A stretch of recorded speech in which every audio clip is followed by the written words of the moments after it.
மக்களே, அதாவது இன்னைக்கு அந்நிய பாஷை ஒரு பேசனா பயிற்சி, அதுவும் உபரி கபரிபா அப்படிங்கிற வார்த்தை பேசனா போயிடுச்சு. அப்படி அந்நிய பாஷை வந்து ரொம்ப இம்பார்ட்டன்ட் அப்படிங்கிற ரீதியில ஒரு சகோதரி சொல்லியிருக்காங்க. அவங்களுக்கு செகண்டுக்கு செகண்ட் நம்ம பதில் சொல்ல போறோம். வாங்க வீடியோக்குள்ள போலாம். அந்நிய பாஷை குறித்து பல சர்ச்சைகள், பல விசித்திரமான தோற்றங்கள் எதையோ சொல்றாங்க. ஆனா எனக்கு தெரியும் எப்படி உலக சர்ச்சைகள், விசித்திரமான பல காரியங்கள்லாம் அந்நிய பாஷை குறித்து வருதான். இவங்களுக்கு தெரியுமா? எப்படி தெரியும்? பைபிளை படிச்சிருந்தா தானே தெரியும். அதாவது 1 கொரிந்தியர் 14வது அதிகாரத்தை வச்சு அவங்க உருட்ட போறாங்க. சரி, நான் இந்த சகோதரிட்ட கேட்கிறேன், குறிப்பிட்ட ஒரு சபை மட்டும் இந்த அந்நிய பாஷையை இம்பார்ட்டன் பண்றாங்க. ஆதி திருச்சபை, பழமையான திருச்சபை அப்படின்னு சொன்னா கத்தோலிக்க திருச்சபை. ரெண்டாவதாக என்னன்னு கேட்டீங்கன்னா சிஎஸ்ஐ சபை, டிஎல்சி, அதுக்கப்புறம் மறுபடியும் பல சபைகள், அதற்கு உண்டான கிளை சபைகள், இப்படி பல சபைகள் இருக்கிறது. எவர்களாவது கிட்டத்தட்ட ஒரு ஒரு என்ன சொல்றது, கிறிஸ்தவம் தமிழகத்துல தோன்றிய நாள்ல இருந்து அந்நிய பாஷை குறித்து இருக்கிறதா, அந்நிய பாஷை குறித்து பேசுனாங்களா, சோ அந்த அந்நிய பாஷை பேசினா பக்தி விருத்தி உண்டாகும் அப்படின்னு கத்தோலிக்கர்களுக்கு தெரியாதா, அல்லது சிஎஸ்ஐ மக்களுக்கு தெரியாதா, விவிலிய அதாவது எப்படின்னு கேட்டீங்கன்னா, அதை இங்க தோற்றுவித்த சிஎஸ்ஐயா இருக்கட்டும், பல வேத பண்டிதர்கள், அதே வேளையில கார்டுவெல்லா இருக்கட்டும், மற்றுமாக பல மர்காசிஸ் அப்படின்னு சொல்லி மர்காசிஸ் ஆர்தர் அப்படின்னு சொல்லப்படுகிற மிஷினரியா இருக்கட்டும், பல மிஷினரிகளுக்கெல்லாம் அந்நிய பாஷை வந்து தேவ ரகசிய பாஷை, இதை கண்டிப்பா பேசி ஆகணும் அப்படிங்கிற மாதிரி எங்கேயாவது சொல்லி பேசுனாங்களா, இந்த மாதிரியான சபைகள்ல வந்துச்சா அப்படின்னு கேட்டா கிடையாது. சரிங்களா? குறிப்பிட்ட ஒரு சபை 1900 சில்லறையில இருந்து ஒரு பெண்ணால வந்த ஒரு காரியம், அது அமெரிக்காவை தொடங்கி அப்படியே ஊடுருவிய ஒரு என்ன சொல்றது, சபைக்குள் ஊடுருவிய ஒரு துர்போதனை அப்படின்னு சொல்லலாம். இவங்களுக்கு என்ன தெரியுது அப்படிங்கறத. ஆனா எனக்கு தெரியும் எப்படி உலக மனுஷர்கள் உலக சரீரத்தை பில்ட் பண்றாங்களோ, அப்படி நம்ம ஆவிக்குரிய என்ன தெரியுமா சொல்றாங்க, உலக மக்கள் வந்து எப்படிங்கன்னா பில்ட் பண்றதுக்கு, உடலை பில்ட் பண்றதுக்கு என்ன பண்றாங்க, சாப்பிடுறாங்க. நம்மளும் தான் சாப்பிடுறோம், பல விதமான எக்ஸசைஸ் பண்றோம். அதே ஃபார்மேட்ல என்னன்னு கேட்டீங்கன்னா ஆவிக்குரிய, அதையும் கேளுங்க, மனுஷனை பில்ட் பண்றதுக்கு கர்த்தர் நமக்கு கொடுத்ததுதான் அந்நிய பாஷை. இத வந்து எப்படின்னு கேட்டீங்கன்னா இது பண்றதுக்கு தான் ஆண்டவர் எப்படின்னு கேட்டீங்கன்னா அந்நிய பாஷையை கொடுத்திருக்கிறாரு அப்படின்னு சொல்றாங்க.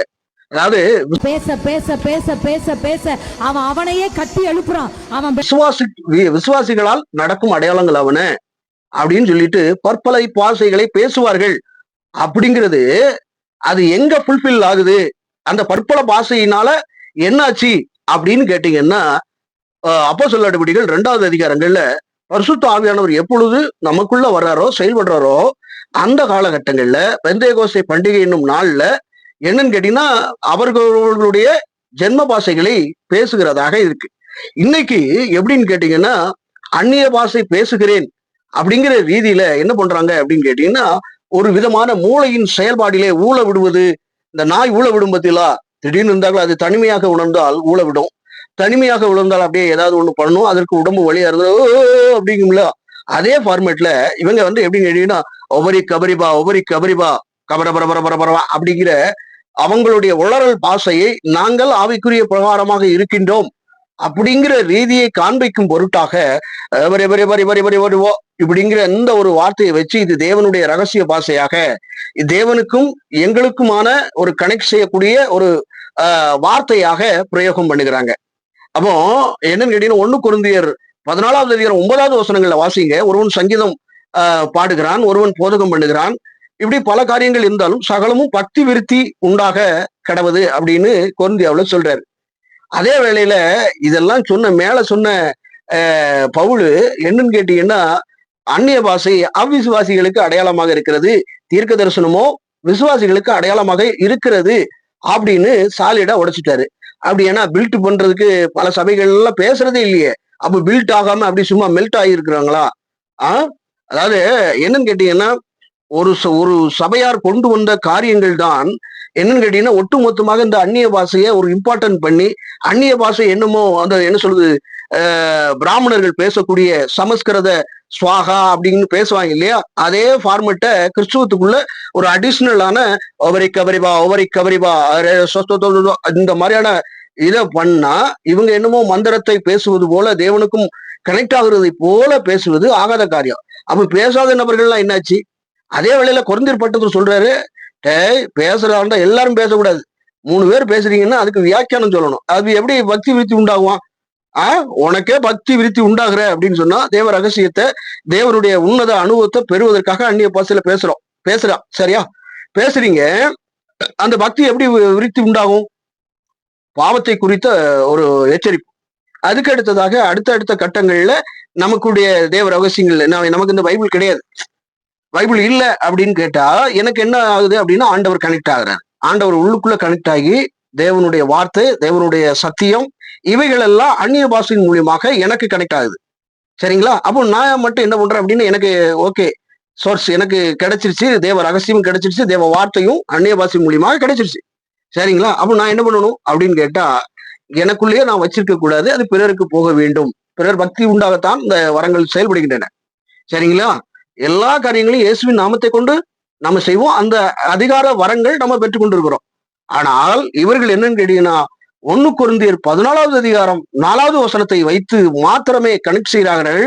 அதற்கு இணையான வசனங்களை, அதற்கு ஜோடி வசனங்களை இவங்க கையாள்வதில்லை. ஒரே வசனம் தான், ஒரே வசனத்தை வச்சுக்கிட்டு தான் அவங்க இது பண்றாங்க, வைக்கிறாங்க. அப்போ ஒரு வார்த்தை இருக்கு அப்படின்னு சொன்னா அதற்கு இணை துணை எழுத்துக்கள் இருக்கின்றன.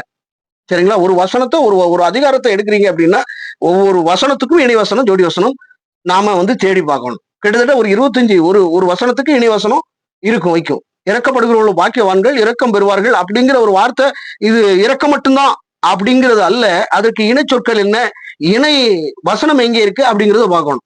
சரிங்களா? ஆண்டவர் அந்நிய பாஷையோடும் உளறல் பாஷையோடும் இந்த ஜனங்களோடு பேசுவார் அப்படின்னு இருக்கு. அப்ப இந்த ஜனங்களோட பேசுவார்னா எனக்கு பேசுறாரு, நான் என்ன பண்றேன், கனெக்ட் ஆகிறேன், பக்தி விருத்தி உண்டாக இது பண்ற வைக்கிறேன், பகுத்தறிவு வருகிறது, தெய்வ பயம் வருகிறது, இப்படி பலவிதமான பக்திகள் வருது, உணரப்படுகிறேன், உணர்த்தி வைக்கப்பட்டு நான் இது பண்ற வைக்கிறேன். பிறருக்கு என்னாச்சு? சரியா? அதையும் அழுத்த திருத்தமாக சபையினருக்கு என்ன சொல்றாரு, நீங்க எல்லாம் ரொம்ப நீ என்ன வேணாலும் பேசலாம், பட் எல்லாருக்கும் புரியுற மாதிரி பேசணும்ப்பா. அவன் எப்படி குத்தப்படுவான், எப்படி இது பண்ணுவான், வைப்பான், ஒரே ஸ்லாங்க ஒரே டோன்ல ஒவ்வொரு கபரிவாங்கிறது பேசுறது ஒரு அந்நிய பாஷை அப்படின்னு சொன்னா இது அந்நிய பாஷை அல்ல. அப்போஸ்தலர் நடபடிகளையும் அது அந்நிய பாஷை என்றால், பற்பல பாஷை என்றால் அது என்ன அப்படிங்கிறத இது பண்ற வைக்கிறாரு. அதே வேளையில அப்போஸ்தலர் நடபடிகள் 19வது அதிகாரம் 6வது வசனங்களை வாசித்து பாருங்க. அங்க பவுல் எப்படின்னா புறஜாதியர் அந்நிய பாஷையில பேசுறாங்க. பேசும் பொழுது ரொம்ப ஆச்சரியமாக மகிழ்ந்தார் அப்படின்னு இருக்கு. அதே போல 10 அப்போஸ்தலர் நடபடிகள் 10:46 ஆகிய வசனங்களை வாசிங்க. 46 வாசிங்க அப்படின்னு சொன்னா அங்கேயும் எப்படின்னு கேட்டீங்கன்னா பவுல் ஆச்சரியப்படுகிறத பார்க்க முடியும். அப்போ யாருக்கு அடையாளமாக இருக்கிறது? அவிசுவாசிகளுக்கு அடையாளமா இருக்கு. அவிசுவாசிகள் யாரு அப்படின்னு கேட்டீங்கன்னா, வேத ரகசியம் அறியாதவர்கள், பிழையாக நடக்கிறவர்கள், மாண்பற்று திடனற்றவர்களாக பயணிக்கிறவர்கள். என்னன்னா, எழுத்தாப்புல நீங்க இருக்கீங்க அப்படின்னா நீங்க ஒரு மலாய் பாஷையில பேசுறீங்க, அல்லது எனக்கு பாஷையே தெரியாது நீங்க பேசுறது அப்படிங்கும்போது நான் அதுல என்ன பண்றேன், ஆண்டவரே இந்த பாஷை எனக்கு தெரியாது அப்படின்னு சொல்லி ஆண்டவர் என்னோட கூட கனெக்ட் பண்ணி அவருடைய வார்த்தையை என் வாயிலிருந்து அவருக்கு உணர்த்தி வைக்கும்படி, அவர் பக்தி விருத்தி உண்டாகும்படி அந்த பாஷைகள் ஏற்படுத்தப்பட்டன. சோ ஆர்டர் ஆஃப் வே, ஆண்டவர் என்னைக்குமே எப்படின்னு கேட்டீங்கன்னா குழப்பத்தின் ஆண்டவராக இல்லாமல் ஆர்டரா எல்லா காரியங்களையும் ஆர்டரா ஆல்பபட்டிகளா இது பண்ணியிருக்காரு, வச்சிருக்காரு. ஆள தொடங்கி மேல்ல முடியும். ஆமேன். புரியுதுங்களா? ஆமேன் என்பவர் எப்படி? ஆதியிலே வார்த்தை இருந்தது, அது தேவனிடத்தில் இருந்தது. ஆதியிலே என்னாச்சு, ஆதியாகமம் தொடங்கி இம்முன்னு முடியும். ஆமேன். புரியுதுங்களா? அப்போ அவர் ஆல்பபட்டிகளான எதையுமே ஆல்பபட்டி தான். எதை ஒரு உண்டாக்குறதா இருக்கட்டும், அதுக்கு அடுத்தாக்கல அவர் ஸ்டெப் பை ஸ்டெப்பா, ஒவ்வொரு ஸ்டெப் பை ஸ்டெப்பா சரியா சாலிடா கொடுத்திருக்கிறாரு. அதை ஆவிக்குரிய பிரகாரமாக பகுத்தறிகிற மாத்திரம்தான் அந்த வேத வாக்கியங்களை இது பண்ண முடியும், வைக்க முடியும். ஒரு நல்ல ஊழியரா இருப்பான் அப்படின்னா அந்த வேத வாக்கியத்துல ஒரு வசனத்துக்கு இணை வசனம் என்ன இருக்கு, அதனுடைய ஃபுல்ஃபில் இது என்ன, இது என்ன மாதிரியான இதுல கான்டெஸ்ட்ல முடியுது, இந்த லாஸ்ட் ஃபைனலிஸ்ட் என்ன ஆகுது அப்படிங்கிற விவரம், ஒரு வசனத்துக்கு விவரம் ஒரு நிருபத்திலே ஃபுல்லா கொடுக்கப்பட்டிருக்கும், ஃபுல்ஃபில் ஆயிடும். புரியுதுங்களா? அதுக்கு இடையில நம்ம என்ன பண்ணணும் அப்படின்னா, இதெல்லாம் என்ன செய்யணும், ஒழுங்கு கிரயமாய் நடக்கப்படுகிறது. அப்போ ஒழுங்கு கிரயமாக நடந்தப்பட்ட காரியம் என்ன அப்படிங்கறத யோசிக்கணும். அப்படி யோசிக்காமல் அந்நிய பாஷை இம்பார்ட்டன்ட் அப்படின்னு சொன்னால், அப்போ பல சபைகள் பேசலையே, அப்போ மட்டும் அவங்களுக்கு இதாகலையா, பக்தி தேரலையா அப்படின்னு கேட்டா, பக்தியில தேறி பல நாடுகள் இருக்கின்றன. புரிதுங்களா இல்லையா? அந்நிய பாஷை பேசாத நாடுகள் இருக்கிறது. புரியுதுங்களா? ஆப்பிரிக்கன் மட்டும்தான் பேசிட்டு இருக்கான், மற்ற நாடுகள்ல எங்கேயாவது பேசிட்டு இருக்கானா அப்படின்னு கேட்டா கிடையாது. காரணம் இதை அந்நிய பாஷைங்கிற இவனுக்கு பேசுற மாதிரி அப்படின்னு சொல்றது அல்ல. ஆண்டவர் அப்படி கனெக்ட் ஆக மாட்டார். ஏன்னா ஆண்டவர் கழகத்துக்கு தேவனாய் இராமல் அவர் சமாதானத்தின் தேவர், புரியுங்க, சமாதானத்தின் தேவன், புரியுதுங்களா இல்லையா? அதே வேளையில வேத வாக்கியங்கள் எல்லாம் நமக்கு அருளப்பட்டாயிடுச்சு.